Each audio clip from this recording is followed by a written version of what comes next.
আমরা সাধারণত এই কাটিং প্রক্রিয়াটাকে বলি অক্সিফুয়েল গ্যাস কাটিং সিস্টেম, বা কেউ কেউ অক্সিএসিটিলিন গ্যাস কাটিং সিস্টেম বলে। আমরা অক্সিএসিটিলিন বলবো না। কেন বলবো না? কারণ আমার এখানে যে ফুয়েল গ্যাস, এই ফুয়েল গ্যাসটা আমাদের এসিটিলিন না, এলপি। আমরা কি দিয়ে কাটতেছি? এলপিজি দিয়ে। কিন্তু ওয়েল্ডিং যেটা করতেছি সেটা কি দিয়ে করতেছি? এসিটিলিন দিয়ে। তার কারণ হচ্ছে আমাদের কিছু কস্ট মিনিমাইজ করার জন্য। এলপিজি দিয়ে করলে আমাদের কস্টটা অনেকাংশে কমে যাবে, কিন্তু আমরা যদি এসিটিলিন দিয়ে করি তাহলে আমাদের কস্ট অনেক বেড়ে যাবে। আমাদের যে চারটা আমাদের স্কিল ডেমনস্ট্রেট করতে হবে, আমাদের ফাইনাল অ্যাসেসমেন্টের চারটা স্কিল আমাদের কি করতে হবে? ডেমনস্ট্রেট করতে হবে। এই চারটা স্কিলের একটা স্কিল হচ্ছে তুমি কাটিংটা পারো কিনা। এটা হচ্ছে ফেব্রিকেশনের একটা ওয়ার্ক।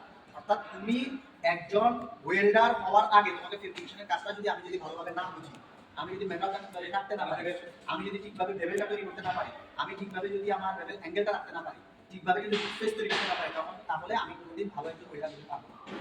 এবং ইন্টারন্যাশনালি তোমরা যদি মার্কেট সার্ভে করো, আমার কাছে স্টিল ক্রোয়েশিয়ার একটা ডিমান্ড আছে, শুধুমাত্র কাটা, শুধু কাটবা, সারাদিন তোমার কাজ শুধু কাটিং, মেটাল দিবে, মাপ দিবে, তুমি সেগুলোকে কাটবে।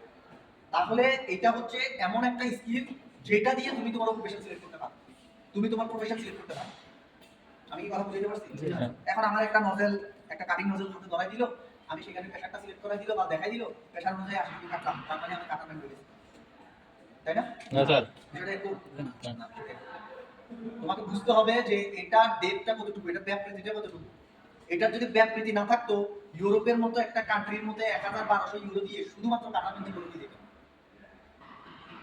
আমি বুঝতে পারছি জিনিসটা না? তাহলে এটা আমাদের জন্য মোস্ট এসেনশিয়াল একটা জিনিস। হয়তো আমরা আজকে একদিনের মধ্যে শেষ করব, 1 ঘন্টার মধ্যে আমাদের কাজ শেষ হয়ে যাবে, বাট এটা দিয়ে তোমার প্রফেশন করার একটা সুযোগ আছে, শুধুমাত্র কাটিং করতে। আমার একটা এক্সপেরিয়েন্সের কথা বলি।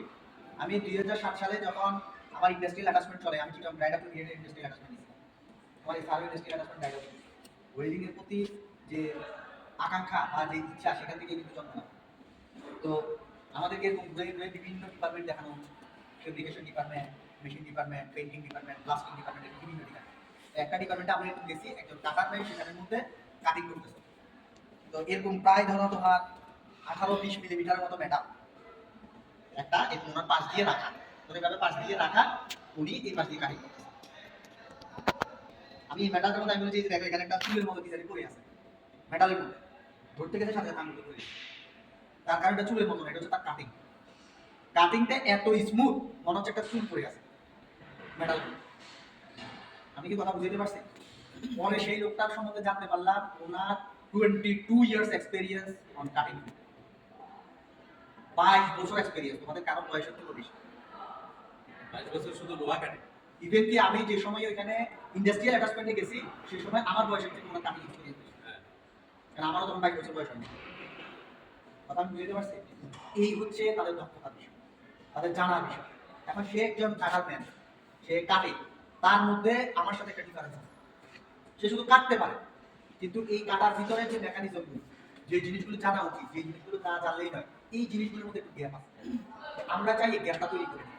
আজকে তোমাদের মধ্যে এই গ্যাপটা যাতে তৈরি হয়। একজন কাটার ম্যান, সে কাটতে পারে, সেই skill say well known, but তুমি নতুন যাচ্ছ, কিন্তু তোমার থিওরিক্যাল নলেজটা তোমার, এটাও একটা কাটিং মেথড, এটাও একটা কাটিং মেথড। পার্থক্য, এখন এই পার্থক্যটা কি? আমি যদি এই নজলটা যদি খুলি, এই নজলটা যদি আমি খুলি সিঙ্গেল পিস, এবং দেখো এটার অরিফিসগুলো মাঝখান দিয়ে একটা অরিফিস থাকে ছিদ্র, আর পাশে কয়েকটা ছিদ্র ছিদ্র থাকে গ্যাস ফ্লো হওয়ার। এইটা যদি দেখো,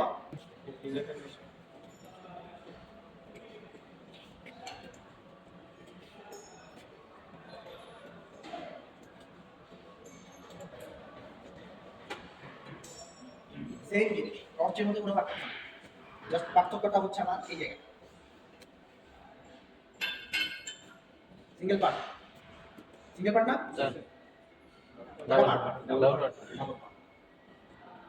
এই আমার যে নজেল, এই নজেলের পার্থক্যের কারণে একটা গ্যাস আলাদা করে, বা গ্যাসের উপর ডিপেন্ড করে এই নজেলটাকে আলাদা করা। এটা হচ্ছে এলপিজির জন্য আমার নজেল, এটা হচ্ছে আমার এসিটিলিনের জন্য।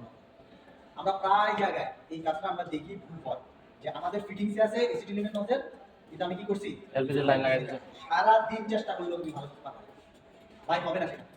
কারণ তুমি এটার যদি ডিজাইনের দিকে খেয়াল করো, তাহলে বুঝতে পারবা এটার গ্যাস ফ্লোটা ভিতর থেকে